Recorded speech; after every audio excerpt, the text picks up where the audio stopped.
And our other top story tonight, the wife of the man shot by Metro Police is speaking out, and she's giving a different account of what happened last night and demanding the department hold that officer accountable.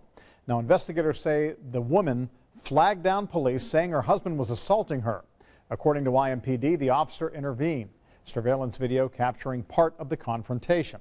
Now, witnesses reported seeing a taser knocked from the officer's hand during the struggle. The officer shooting Hicks as their fight moved off camera.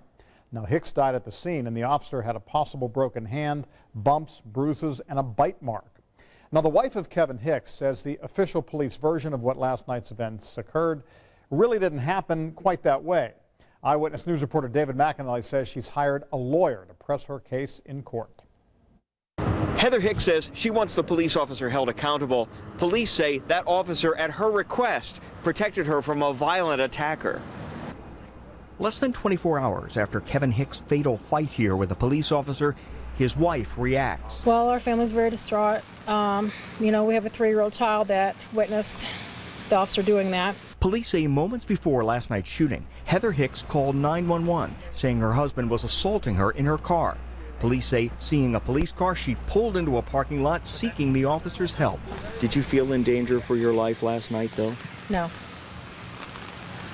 But you had pulled in, saw that police car, the police say, seeking help. I have been told not to really elaborate on that right now. She says she has a lawyer.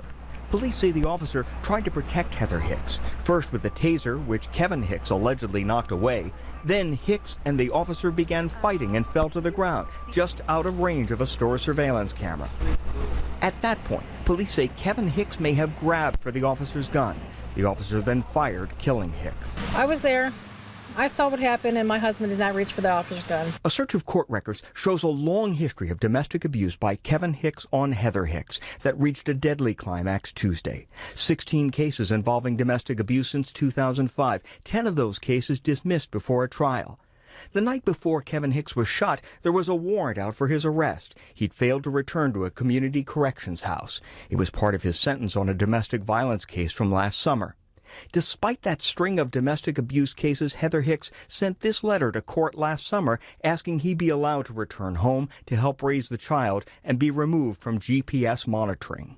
I kind of feel like people need to not focus on the things that went on in the past with me and my husband. They need to focus on what happened last night to my husband. And they need to focus more on the fact that an officer killed my husband. The police, I think, are saying that that officer was trying to save you. Oh, I've heard all kinds of stories. Heather and Kevin Hicks have been together 20 years. Domestic violence experts say the pattern of charges, filed and then dropped, can be part of the cycle of violence. During the cycle when the abuser is not violent, it can be tempting to think that things are going to be okay, won't happen again. Another expert said Heather Hicks may be lucky to be alive. It sounds like the cycle of violence was occurring and escalating to the point of homicide. Heather Hicks says she's arranging counseling for her child who witnessed the events. Back to you.